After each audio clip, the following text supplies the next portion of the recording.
Hi అండి, అందరికీ నమస్కారం. Welcome to my channel. ఈ వీడియోలో ఇప్పుడే అందిన వార్త అండి. సుప్రీంకోర్టు సంచలన ఆదేశాలు ఆ 3 రాష్ట్రాలకు. మరి ఆ వివరాలు ఏంటో ఈ వీడియోలో తెలుసుకుందాం. వీడియోని ఎక్కడే కానీ స్కిప్ చేయకుండా చివరి దాకా చూడండి ఫ్రెండ్స్. అప్పుడే ఇన్ఫర్మేషన్ పూర్తిగా అర్థమవుతుంది. అలాగే వీడియోకి ఒక లైక్ చేయండి. వీడియోలోకి అయితే వెళ్ళిపోదాము ఫ్రెండ్స్. ఇక విషయానికి వచ్చినట్లయితే ఇటీవల దేశ రాజధాని అయినటువంటి ఢిల్లీలో కోచింగ్ సెంటర్లలో 3 విద్యార్థులు మృతి చెందారు.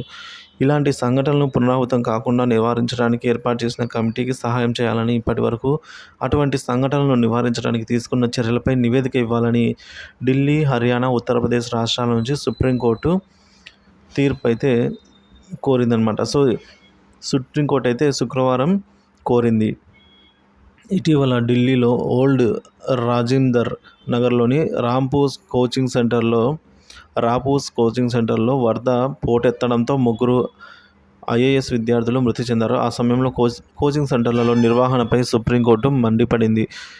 ఈ సంగతి తెలిసిందే. ఇలాంటి సంఘటనలు జరగకుండా ఒక కమిటీ ఏర్పాటు చేయాలని అటార్నీ జనరల్ ఆర్ వెంకట్రమణ సుప్రీంకోర్టుకు అయితే తెలియజేశారు. ఈ నేపథ్యంలో దేశంలోని ఇతర ప్రాంతాలకు కూడా ఇటువంటి సమస్యలు తలెత్తవచ్చు అని అయితే సుప్రీంకోర్టు గమనించిందనమాట. ఈ కమిటీ పాన్ ఇండియా ప్రాతిపదికన అయితే దేశవ్యాప్తంగా జరిగే సంఘటనలపై దృష్టి సాధించనుంది. సుప్రీంకోర్టు ఈ మేరకు తెలిపింది. ఢిల్లీలో జరిగిన సంఘటనలు జరగకుండా నివారించేందుకు ఏకరీతిన కార్యక్రమాలు అమలు చేసేందుకు వీలుగా ఈ ప్రత్యేక కమిటీ సహాయం చేయాలని అయితే ఈ కమిటీకి సహాయం చేయాలని న్యాయమూర్తులు సూర్యకాంత్ ఉజ్వల్ గారు అయితే